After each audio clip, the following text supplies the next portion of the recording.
आपने कई बार ये सुना होगा कि हर प्रॉब्लम का सॉल्यूशन आपके अंदर ही है। हम ये बात जानते भी हैं। हम ये भी जानते हैं कि अपने थॉट्स को और अपने माइंड को कंट्रोल करके हम सक्सेस को भी अचीव कर सकते हैं। मगर कौन सी वो प्रॉपर माइंड टेक्निक्स हैं जिनका इस्तेमाल करके हम अपने पावरफुल माइंड से हर प्रॉब्लम का पावरफुल सॉल्यूशन निकाल सकते हैं? क्योंकि कहते हैं ना कि विधि से ही सिद्धि होती है, और अगर विधि नहीं मालूम होगी तो हर बार हम अलग अलग तरीके अप्लाई करते रहेंगे और फिर शायद वहीं के वहीं स्टक होकर के भी रह जाते हैं। मगर आज की समरी एक कंप्लीट सॉल्यूशन देती है। आज की बुक समरी है how to own your mind, जिसे लिखा है नेपोलियन हिल ने। नेपोलियन हिल एक ऑथर हैं जिनका main focus self help books लिखने पर रहा है। हिल की बुक्स सक्सेस और इसे कैसे अचीव किया जाए इस बात पर फोकस करती हैं। उनकी सिखाई हुई बातों को सम्मानित करने के लिए द नेपोलियन हिल फाउंडेशन की स्थापना की गई थी। और आज की ये समरी आपको एहसास कराएगी कि एक सक्सेसफुल इंसान बनने के लिए आपको कोई कीमत चुकाने की जरूरत नहीं है। आपको बस अपने माइंड को ट्रेन करना है और इस समरी में दिए गए प्रिंसिपल्स को फॉलो करना है। तो आइए शुरुआत करते हैं आज की बुक समरी की। How to own your mind. आपका माइंड किसी भी सिचुएशन पर काबू पा सकता है। पॉजिटिव सोचिए। क्या इन कॉमन फ्रेजेस को सुनकर आपको चिड़चिड़ाहट होती है? बेशक इनमें लॉजिक है, लेकिन आप एग्जैक्टली कितना पॉजिटिव सोचते हैं? आप मुश्किलों को दूर करने के लिए अपने माइंड को कैसे यूज कर सकते हैं? अगर आप सच बोलेंगे तो ये समझ लें कि आपका माइंड ही आपका दुश्मन है। आप वो पाने की कोशिश करते हो जो आप चाहते हो, पर आप हमेशा फेल हो जाते हो। आप एक बेटर माइंडसेट के साथ जीना चाहते हो, पर ये कभी नहीं हो पाता। आखिर में आप कोशिश करना छोड़ देंगे क्योंकि आप फेल होने से डरते हैं। हो सकता है कि आप पॉजिटिव एटीट्यूड रखने की कोशिश करके थक चुके हैं, लेकिन ये समरी आपको अपना माइंड चेंज करने में हेल्प करेगी। आप सीखेंगे कि कोई भी एक्शन लेने से पहले उसके बारे में सोचना जरूरी है, जो अपने जीवन का हर बड़ा फैसला लेने के लिए बेहद जरूरी है। आप अपने माइंड को अपॉर्चुनिटीज की तरह पहचानने और उन पर तुरंत एक्शन लेने के लिए ट्रेन कर सकते हैं। और सबसे इंपॉर्टेंट बात यह है कि आप अपने पर्पस और उसे अचीव करने के तरीके के बारे में भी जानेंगे। तो क्या आप अपने माइंड को कंट्रोल करने के लिए रेडी हैं? आइए फिर शुरू करते हैं इस जर्नी को इस पहले चैप्टर के साथ, क्रिएटिव विजन। क्रिएटिव विजन कोई ऐसी चीज नहीं है जिसका जिक्र लोग अपनी डेली बातचीत में करते हैं।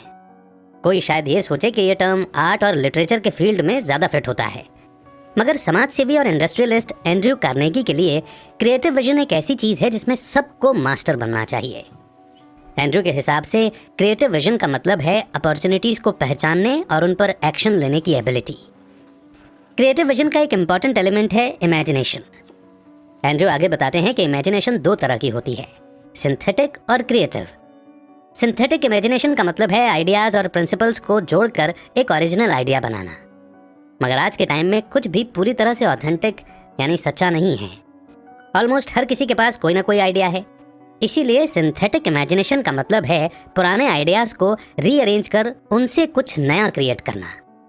ऐसा इंसान जिसने सिंथेटिक इमेजिनेशन यूज किया हो, उसका बेहतरीन एग्जाम्पल है थॉमस एडिसन।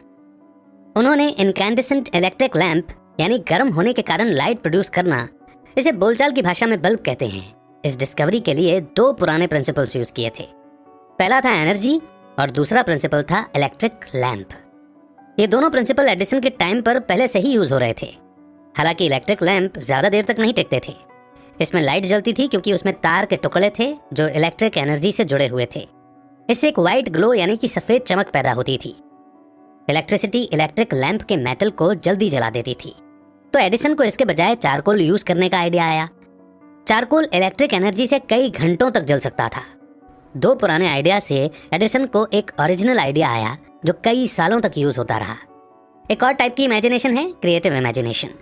ये तब होता है जब एक इंसान नया आइडिया क्रिएट करता है। जिन आर्टिस्ट्स और राइटर्स को आप पसंद करते हैं, वे अपनी क्रिएटिव इमेजिनेशन ही यूज करते हैं।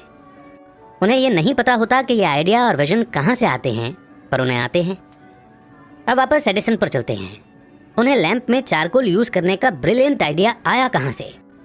कई इंटरव्यूज में एडिसन ने कहा था कि उन्हें एक आइडिया आया और उन्होंने उस पर बस एक्शन ले लिया।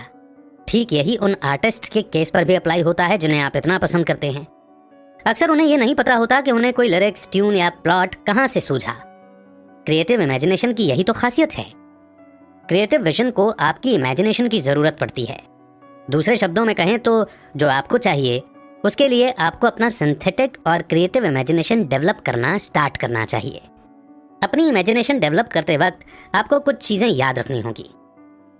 पहला है डेफिनेटनेस ऑफ पर्पस प्रिंसिपल, यानी पर्पस पक्का करना। फाइनेंशियल फायदे का थॉट इमेजिनेशन को बढ़ावा दे सकता है। सुनने में चाहिए कितना ही छोटा लगे, पर पैसा लाइफ को कुछ हद तक इजी बना देता है। अपने साथ ये पॉपुलैरिटी भी लेकर आता है। सेकंड है मास्टरमाइंड प्रिंसिपल। ये तब होता है जब एक ग्रुप टेबल पर बैठकर किसी प्रोडक्ट को इम्प्रूव करने के तरीके ढूंढता है या कोई अच्छा बिजनेस आइडिया निकालता है। ये इमेजिनेशन को यूज करने का एक अच्छा तरीका है, क्योंकि सब अपने दिमाग में एक ही पर्पस लेकर चलते हैं। थर्ड है going the extra mile principle. मान लो कि कोई औरत वो काम करती है जो उसे पसंद है। जैसे मान लो कि एना को एनिमल रेस्क्यू यानी जानवरों को बचाना पसंद है। उसे जानवर इतने पसंद हैं कि वो उनके साथ वक्त गुजारने के और भी तरीके ढूंढना चाहती है। जानवरों के लिए एना का पैशन उसके सिंथेटिक और क्रिएटिव इमेजिनेशन को स्टिमुलेट करता है। फोर्थ है अप्लाइड फेथ प्रिंसिपल। आप चाहें जिसमें भी विश्वास करते हो, आपका फेथ इमेजिनेशन का सबसे बड़ा सोर्स बन सकता है। हिस्ट्री में ऐसे कई फेमस लोग हुए हैं जो अपने फेथ की वजह से ही वो बन पाए जो वो बनना चाहते थे। फिफ्थ है ऑर्गेनाइज्ड इंडिविजुअल एंडेवियर प्रिंसिपल। कुछ क्रिएट करने के लिए इमेजिनेशन को स्टिमुलेट करने का ये एक डायरेक्ट अप्रोच है। इसका एक एग्जाम्पल है थॉमस एडिसन का इनकैंडेसेंट इलेक्ट्रिक लैंप का इन्वेंशन। नेक्स्ट चैप्टर है ऑर्गेनाइज्ड थॉट। क्या आपने कभी पहले अपने थॉट्स के बारे में सोचा है? क्या आपने कभी इस बात पर ध्यान दिया है कि आप कैसे सोचते हैं? ज्यादातर लोगों की तरह आपका जवाब भी शायद ना होगा। आप जो चाहते हैं अगर उसे पाना है तो आपका ये जानना जरूरी है कि आप कैसे सोचते हैं। इसीलिए आपको अपने थॉट्स को ऑर्गेनाइज करना होगा। इसे आप दो तरीके से कर सकते हैं, इंडक्टिव या डिडक्टिव रीजनिंग के जरिए। इंडक्टिव रीजनिंग उसे कहते हैं जब आपके थॉट्स अनजाने फैक्ट्स को मान लेने पर बेस्ड होते हैं। जब आसमान पर बादल छाए हुए हों और कुछ अंधेरा सा होता है तो आप अपने साथ छाता लेकर बाहर निकलते हो। तो ये है इंडक्टिव रीजनिंग। डिडक्टिव रीजनिंग का मतलब है जब आपके थॉट्स जाने हुए फैक्ट्स पर बेस्ड होते हैं। जैसे मान लो पीटर को बैचलर इसलिए कहते हैं क्योंकि उसकी अब तक शादी नहीं हुई है। ये रीजनिंग ओपिनियन यानी कि राय बर्दाश्त नहीं करते हैं। ओपिनियन पर भरोसा नहीं किया जा सकता है और वो खतरनाक भी हो सकते हैं। मगर क्यों? वो इसलिए क्योंकि ओपिनियंस बायस्ड होते हैं, यानी उनका किसी साइड पर ज्यादा झुकाव होता है और कई बार उसमें नॉलेज या इन्फॉर्मेशन की कमी भी होती है। इसीलिए अपने थॉट्स को एक्यूरेट तरीके से ऑर्गेनाइज करने के लिए आपको दूसरों की राय नहीं सुनना चाहिए। कई बार फैक्ट और ओपिनियन में फर्क करना मुश्किल होता है। ये कुछ चीजें हैं जो इस बुक के ऑथर नेपोलियन चाहते हैं कि लोग ओपिनियंस के बारे में जानें। इस पर तभी भरोसा किया जा सकता है जब ओपिनियन फैक्ट्स पर बेस्ड हों। रेने हर बात पर अपनी राय रखने वालों में से हैं। हर बातचीत में वो अपने विचार जरूर रखती है। वो हमेशा इस बात का ध्यान रखती है कि वो जो भी बोले वो हमेशा फैक्ट्स पर बेस्ड हो। ओपिनियन को फ्री एडवाइस के तौर पर देखा जाता है। कई बार किसी खास सिचुएशन या प्रॉब्लम में हमें अपने फ्रेंड्स और फैमिली की बात भी सुननी चाहिए। डायना को जब लाइफ में कोई बड़ा डिसीजन लेना होता है तो वो हमेशा अपने पार्टनर, अपनी बेस्ट फ्रेंड और अपने पेरेंट्स की बात सुनती है। लेकिन वो इतना ध्यान जरूर रखती है कि वो किसी की राय पर आंख मूंद कर भरोसा करने के बजाय वो पहले उस पर गौर करे।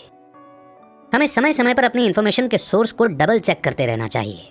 इससे आपका माइंड अलर्ट और शार्प रहता है। ब्रैंडन खुद को दुनिया की खबरों के साथ अपडेट रखना पसंद करता है। वो इस बात का हमेशा ख्याल रखता है कि वो डेली न्यूज़ पढ़े। अलग अलग मीडिया आउटलेट्स उसे वो सारी इन्फॉर्मेशन देते हैं जो उसे चाहिए। लेकिन ब्रैंडन जो भी खबर पढ़ता है उन पर आंख बंद करके यकीन नहीं करता है। इसके बजाय वो अपनी रिसर्च करता है। वो ये भी पक्का करता है कि जिस मीडिया आउटलेट या रिपोर्ट को वो पढ़ रहा है वो ऑथेंटिक और जानी मानी हो। इसके अलावा ब्रैंडन ये भी जानता है कि किसी भी मुद्दे को लेकर हर न्यूज़ रिपोर्ट की अपनी अलग अलग राय हो सकती है। इसलिए वो ये श्योर कर लेता है कि वो सिर्फ अनबायस्ड रिपोर्ट्स और जर्नलिस्ट की रिपोर्ट ही पढ़े, यानी जो बेवजह किसी एक पक्ष को सपोर्ट नहीं करते हैं। सोच समझकर इन्फॉर्मेशन लेने की वजह से ही ब्रैंडन को सही तरीके से सोचने में मदद मिलती है। हर बात पर सवाल उठाओ। जब तक तुम्हें यकीन नहीं हो जाता कि कोई चीज़ फैक्ट पर बेस्ड है तब तक और जानकारी जुटाते रहो। ऑर्गेनाइज्ड थिंकिंग में टाइम लगता है और इसके लिए सबसे ज़रूरी है कंट्रोल्ड हैबिट। जब तक आप इसे कंट्रोल हैबिट नहीं बना लेंगे आप ऑर्गेनाइज्ड थिंकिंग नहीं कर सकते। इसे कुछ इस तरह से सोचिए कि आपका माइंड एक कैमरे जैसा है। इसमें कई इन्फॉर्मेशन स्टोर्ड हैं। अगर आपको ये नहीं पता होगा कि किस चीज़ पर फोकस करना है तो आपका माइंड सब कुछ कैप्चर करता रहेगा। यानी दूसरे शब्दों में कहें तो आपके दिमाग में दुनिया भर की बेकार इन्फॉर्मेशन ऐड होती चली जाएंगी। इसमें बेकार का प्रोपेगेंडा, गॉसिप और फिजूल की चीज़ें भर जाएंगी। कंट्रोल्ड हैबिट आपके कैमरा को फोकस्ड रहने में हेल्प करेगा। ये हजारों पेड़ों के बीच में से भी एक रेयर पक्षी को जूम करके देख लेगा। यानी आप फोकस करके जो इन्फॉर्मेशन इंपॉर्टेंट है, काम की है, उसे अपने ब्रेन में स्टोर रख सकते हैं। बात जब कंट्रोल्ड हैबिट की आती है तो आप कहाँ से स्टार्ट करेंगे? इसे आप डेफिनेटनेस ऑफ पर्पस के जरिए करते हैं। अब जैसे एग्जाम्पल के लिए आप हेल्दी और फिट होना चाहते हैं। आप शिकायत करते हैं कि आपका वेट कितना बढ़ गया है, फिर आप अपने हेल्थ को लेकर और ज़्यादा अवेयर होने का डिसीजन लेते हैं। हालांकि आपके फिट और हेल्दी बनने की इच्छा सिर्फ एक इच्छा है। आप अब भी वही खा रहे हैं जो आपके लिए हेल्दी नहीं है। आप हेल्दी लाइफस्टाइल फॉलो नहीं कर रहे हैं। आपने अपने आसपास के माहौल में कोई बदलाव नहीं किया है। कंट्रोल्ड हैबिट के लिए विल पावर चाहिए होता है। आपको अपने गोल तक पहुंचने के लिए अवेयर होकर एफर्ट करना होगा। अब जैसे मान लो आप अपनी ऑर्गेनाइज्ड थिंकिंग को इम्प्रूव करना चाहते हो, लेकिन ये सिर्फ रिपीटेशन के जरिए ही हो सकता है। आप अब आसानी से हर चीज पर यकीन नहीं करते हैं।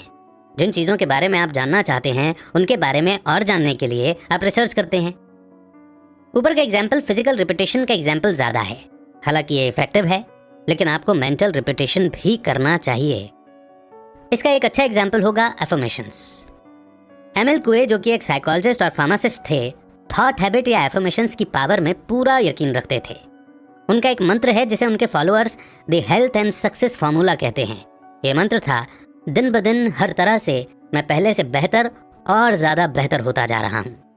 ये सेंटेंस रोज रिपीट करना बेवकूफ़ी लग सकता है, लेकिन जो भी इस बात को समझता है कि इंसान के थॉट्स कितने पावरफुल होते हैं, वो इस मंत्र को कभी भी कम नहीं समझेगा।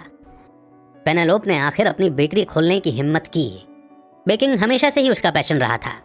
पेनेलोप जानती थी कि एक बिजनेस स्टार्ट करना लंबा और मुश्किल सफर है। उसे बिजनेस स्टार्ट करने के लिए पैसों और बाकी रिसोर्सेज जुटाने पड़ेंगे। इसीलिए पेनेलोप ने हर काम की एक लिस्ट बनाई जो उसे पूरा करना था।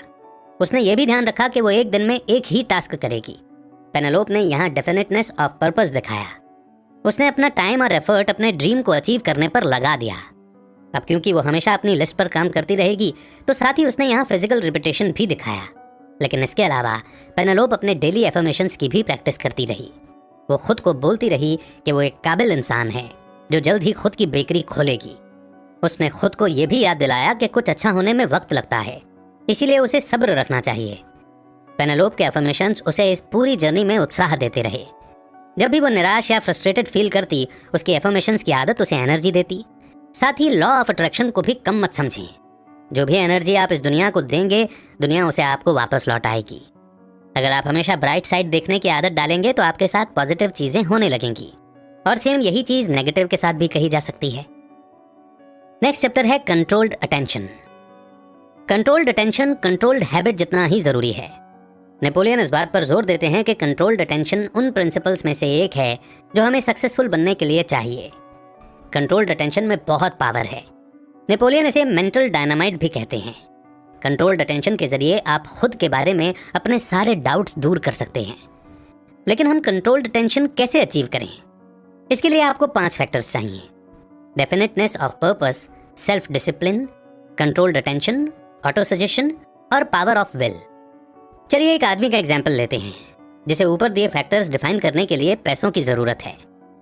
हेरोल्ड को महीने के अंत में अपना रेंट चुकाने के लिए पैसों की सख्त जरूरत है। बेशक हेरोल्ड बिना कुछ किए सिर्फ पैसों को लेकर टेंशन ले सकता है, जैसा कि ज्यादातर लोग करते हैं, लेकिन हेरोल्ड थोड़ा पैसा कमाने के लिए इन 5 फैक्टर्स को भी यूज कर सकता है। हेरोल्ड डेफिनेट ऑफ पर्पस दिखाते हुए ये डिसाइड करता है कि वो अपना रेंट भरने के लिए पैसा जुटाएगा। उसका ये इरादा उसे अलर्ट रखेगा कि उसे अपना टाइम और एनर्जी कहाँ लगानी चाहिए। वो अपने फोन पर घंटों स्क्रॉलिंग करने के बजाय अपना टाइम पैसों का इंतजाम करने में लगाता है। नेक्स्ट है इमोशंस को कंट्रोल करके सेल्फ डिसिप्लिन लाना। हेरोल्ड ये सोचकर नहीं डरता कि वो पैसों का इंतजाम नहीं कर पाएगा।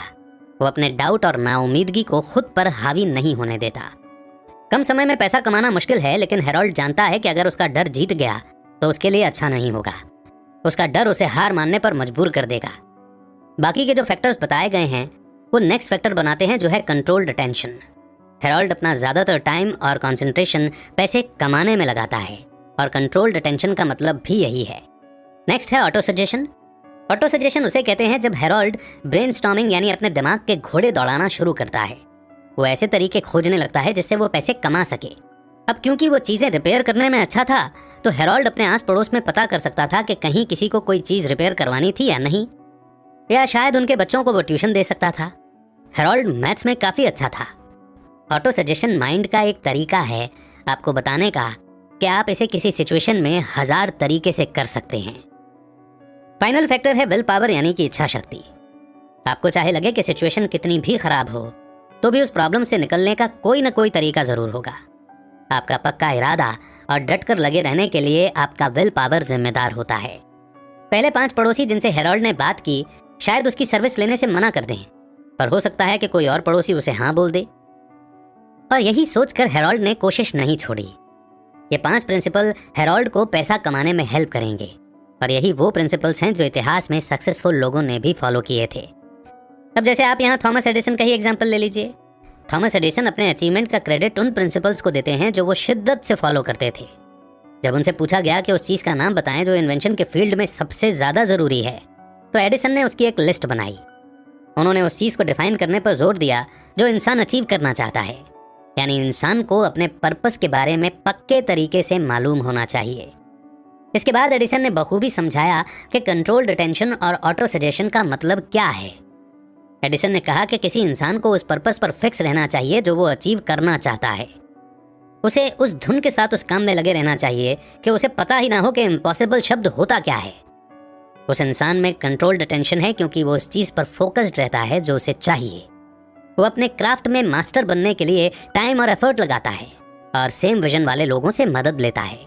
वो अपना टाइम उन चीज़ों पर कभी वेस्ट नहीं करता जो उसे सक्सेसफुल बनाने में मदद नहीं कर रही, और ना ही उसके फेलियर, कोई रुकावट या सेल्फ डाउट उसे रोक पाते हैं। ये बिल्कुल विल पावर के प्रिंसिपल जैसा है। ऑटो सजेशन इस तरह से भी मैनिफेस्ट होता है कि अगर इंसान को यकीन है तो वो अपना पर्पस अचीव कर पाएगा।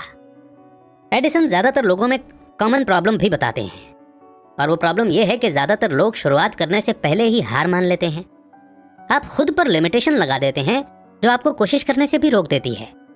अभी आपने असल में शुरुआत भी नहीं की थी, लेकिन आपके मेंटल एटीट्यूड ने आपको पहले ही फेल कर दिया। अलेक्जेंडर ग्राहम बेल, जिन्होंने मॉडर्न टेलीफोन इन्वेंट किया था, वो भी पक्के इरादे और लगातार डट कर रहने की अहमियत को समझते थे। अलेक्जेंडर ने पहली कोशिश में ही टेलीफोन नहीं बना दिया था। वो तो बड़े गर्व से ये तक कहते हैं कि उन्हें याद ही नहीं है कि वो कितनी बार फेल हुए थे। तो क्या ये उनके लिए निराशाजनक था? हाँ। क्या इसने उन्हें बार बार कोशिश करने से रोका? बिल्कुल नहीं। वो तब तक कोशिश करते रहे जब तक कि वो एक तार के जरिए आवाज को सक्सेसफुल ट्रांसमिट करने में कामयाब नहीं हो गए। नेक्स्ट चैप्टर है Andrew Carnegie's analysis of controlled attention. बात जब कंट्रोल्ड अटेंशन की आती है तो एंड्रयू कार्नेगी इसकी बहुत तारीफ करते थे। कोई भी इसे अपनी लाइफ के किसी भी एरिया में आसानी से अप्लाई कर सकता है और उस एरिया में सक्सेसफुल हो सकता है। एंड्रयू कंट्रोल्ड अटेंशन को माइंड की पूरी एबिलिटी को एक पर्पस के लिए कंबाइन करने के तौर पर देखते हैं। खुद अपने केस में एंड्रयू को जब स्टील बनाकर बेचना था तो उन्होंने अपने माइंड का हर एरिया यूज किया। एंड्रयू की सक्सेस का सीक्रेट था अपना पूरा अटेंशन स्टील पर फोकस करना। दूसरे शब्दों में कहें तो एक स्पेशलाइजेशन होने से आप जो चाहते हैं उसे हासिल करने के चांस को बढ़ा सकते हैं। लेकिन उन इंडस्ट्रीज का क्या जो डाइवर्सिटी में फलती फूलती हैं, जैसे कि रिटेल मर्चेंडाइजिंग, जहां स्पोर्ट्स का सामान और कपड़े जैसे डिपार्टमेंट होते हैं। यहाँ एंड्रयू कहते हैं कि कंट्रोल्ड अटेंशन डाइवर्सिटी में भी पनप सकता है। रिटेल मर्चेंडाइजिंग में अभी भी स्पेशलाइजेशन की ज़रूरत पड़ती है, जैसे कि उनके क्लोथिंग डिपार्टमेंट में एक मैनेजर होता है जो इस बात का एक्सपर्ट होता है कि उन्हें किस तरह के ब्लाउज और शर्ट बेचने चाहिए। उनके स्पोर्ट्स डिपार्टमेंट में भी एक एक्सपर्ट होता है जो ये बताता है कि कौन से स्पोर्ट इक्विपमेंट और मशीन जल्दी बिक जाएंगे। इसीलिए कंट्रोल्ड अटेंशन डाइवर्सिटी में भी सक्सेसफुल हो सकता है। यहाँ तक कि कॉर्पोरेट जॉब्स में भी आप कंट्रोल्ड अटेंशन अचीव कर सकते हैं, जहाँ कंपनी के किसी स्पेसिफिक एरिया के लिए डिपार्टमेंट मैनेजर और रैंक एंड फाइनल एम्प्लॉयज होते हैं। ह्यूमन रिसोर्सेज मैनेजर कभी भी चीफ फाइनेंशियल ऑफिसर की जिम्मेदारी नहीं लेता है। सेम चीज इसके एम्प्लॉयज के लिए भी कही जा सकती है। अकाउंटिंग डिपार्टमेंट का कोई भी एम्प्लॉय सेल्स डिपार्टमेंट का काम नहीं देखता है। अगर आप ये डिसाइड नहीं कर पा रहे हैं कि आपको किस फील्ड में स्पेशलिस्ट बनना चाहिए तो चिंता की कोई बात नहीं है। एंड्रयू सलाह देते हैं कि हमें बहुत सोच समझकर ही डिसाइड करना चाहिए कि हमें अपना टाइम और एफर्ट कहाँ लगाना है। अगर आपको आइडिया है कि आपकी लाइफ का मेजर पर्पस क्या है तो इसमें भी ये आपको हेल्प करेगा। यह आपको सही रास्ते की तरफ लेकर जा सकता है। जैसे एग्जाम्पल के लिए क्लेयर फिलहाल एक कॉलेज स्टूडेंट है। अभी वो डिसाइड ही कर रही है कि उसे किस चीज़ में स्पेशलाइज करना चाहिए। वैसे तो वो कम्युनिकेशंस की पढ़ाई कर रही है, पर उसे अपने मेजर से रिलेटेड करियर चुनना पसंद नहीं है। क्लेयर अभी अपनी एजुकेशन पूरी कर रही है। उसने कुछ और करियर के बारे में भी पता किया है जो वो आगे कर सकती है। अपनी एजुकेशन पूरी करते हुए क्लेयर को समझ आ गया था कि वो क्या बनना चाहती है। अंत में उसने डिसाइड किया कि ये उसके मेजर से रिलेटेड नहीं होगा। फिर उसने मेडिसिन चुनने का मन बनाया। क्लेयर को एहसास हुआ कि वो ज़रूरतमंद लोगों की मदद करना चाहती है। उसे पता चला कि वो एक डॉक्टर बनकर सबसे ज़्यादा हेल्प कर सकती है। बेशक उसकी कॉलेज डिग्री वेस्ट नहीं गई, उससे उसे और भी इफेक्टिव फिजिशियन बनने में हेल्प मिली। वो इसलिए क्योंकि वो अपने पेशेंट्स के साथ और ज़्यादा क्लियरली बात कर सकती थी। एंड्रयू को नहीं लगता कि कोई स्पेशलाइजेशन न होना एक वेस्ट है। इस टाइम का इस्तेमाल अपनी सॉफ्ट स्किल्स को इम्प्रूव करने में किया जा सकता है, जैसे कि इफेक्टिवली कम्युनिकेट करना, टीम में काम करना और सेल्फ डिसिप्लिन बनना। अपने स्पेशलाइजेशन को बदलना भी कोई गलत बात नहीं है अगर आपको ऐसा करने की ज़रूरत पड़ती है तो। बेशक आपने एक स्पेसिफिक एरिया में अच्छा करने और फोकस रहने के लिए कई साल लगाए थे, लेकिन आपका पैशन और इच्छा चेंज हो सकते हैं। हाँ, किसी नए करियर में नई शुरुआत करना ऐसा लगेगा जैसे आपने अब तक अपना टाइम वेस्ट किया हो, लेकिन टाइम वेस्ट तब और ज़्यादा होगा जब आप वो नहीं करेंगे जो आप हमेशा से करना चाहते थे। और अब वक्त है कंक्लूजन का। यानी अभी तक हमने जो भी पॉइंट्स या जो भी चैप्टर्स पढ़े और सुने, उनकी की लर्निंग्स को हम यहाँ पर दोहराएंगे। फर्स्ट, आपने क्रिएटिव विजन के बारे में जाना। अपॉर्चुनिटीज़ को पहचान कर उन पर एक्शन लेने की एबिलिटी को क्रिएटिव विजन कहते हैं। अपने इमेजिनेशन को यूज़ किए बिना आपको क्रिएटिव विजन नहीं आ सकता। इमेजिनेशन दो तरह की होती है, सिंथेटिक और क्रिएटिव। सिंथेटिक इमेजिनेशन पुराने आइडियाज़ और प्रिंसिपल्स को जोड़कर एक ओरिजिनल आइडिया क्रिएट करता है, जबकि क्रिएटिव इमेजिनेशन उसे कहते हैं जब किसी को बिल्कुल नया आइडिया आता है। आप अपने इमेजिनेशन को स्टिमुलेट करने के लिए 5 प्रिंसिपल्स यूज़ कर सकते हैं। ये हैं definiteness of purpose, the mastermind, going the extra mile, applied faith and organised individual and reviewer principle. Second, आपने जाना कि ऑर्गेनाइज्ड थिंकिंग कैसे प्रैक्टिस की जाए। ऑर्गेनाइज्ड थॉट्स ओपिनियंस को नहीं सुनते। अगर कोई ऑर्गेनाइज्ड माइंड किसी ओपिनियन को सुनता है तो वो उसे पूरी तरह से एनालाइज करता है। आप कंट्रोल्ड हैबिट के जरिए ही ऑर्गेनाइज्ड थॉट अचीव कर सकते हैं। कंट्रोल्ड हैबिट का मतलब है जब आप कॉन्शियसली वो पाने की कोशिश करते हैं जो आपको चाहिए। ये हम फिजिकल और मेंटल रिपीटेशन के जरिए करते हैं। थर्ड, आपने कंट्रोल्ड अटेंशन के बारे में समझा। कंट्रोल्ड अटेंशन उतना ही इंपॉर्टेंट है जितना ऑर्गेनाइज्ड थॉट। कंट्रोल्ड अटेंशन के 5 फैक्टर्स हैं। ये है definiteness of purpose, self discipline, controlled attention, auto suggestion और विल पावर। फोर्थ, आपने जाना कि कंट्रोल्ड अटेंशन लाइफ के हर एरिया पर अप्लाई होता है, खासकर करियर पर। स्पेशलाइजेशन आपकी सक्सेस के चांस को बढ़ा सकता है। ये आपको अपना पूरा टाइम, अटेंशन और एनर्जी किसी एक फील्ड या इंडस्ट्री में फोकस करने में हेल्प करता है। आप एक स्पेसिफिक फील्ड या इंडस्ट्री के बारे में जितना ज़्यादा जानेंगे, उतना ही आपके सक्सेसफुल होने के चांस बढ़ जाएंगे। कोई भी आपको वो पाने से नहीं रोक सकता जो आप चाहते हैं। आपके दिमाग में जो डर और डाउट्स हैं, उन पर ध्यान मत दो और अपने ड्रीम को पाने का प्लान बनाओ। इस धरती पर आपके आने का असल मकसद क्या है? एक बार अगर आपको ये पता चल जाए तो आपका माइंड, बॉडी और सोल पूरी तरह से इसे अचीव करने में जुट जाएंगे। खुद पर भरोसा रखो, आप ये बिल्कुल कर सकते हैं। इसी मोड पर ये बेहतरीन समरी यहीं पर समाप्त होती है and I am damn sure कि आपको बहुत सारी लर्निंग इस समरी से मिली हैं, जिन्हें अप्लाई करके आप अपने माइंड की पावर का पूरी तरह से यूज़ कर सकते हैं। कौन सा पॉइंट आपको इस समरी का सबसे ज़्यादा अच्छा लगा, कमेंट सेक्शन में कमेंट करके ज़रूर बताइएगा। इंतज़ार रहेगा आपके कमेंट का। नई बुक समरी आप कौन सी सुनना चाहते हैं, आप हमें ये भी सजेस्ट कर सकते हैं। बहुत जल्द एक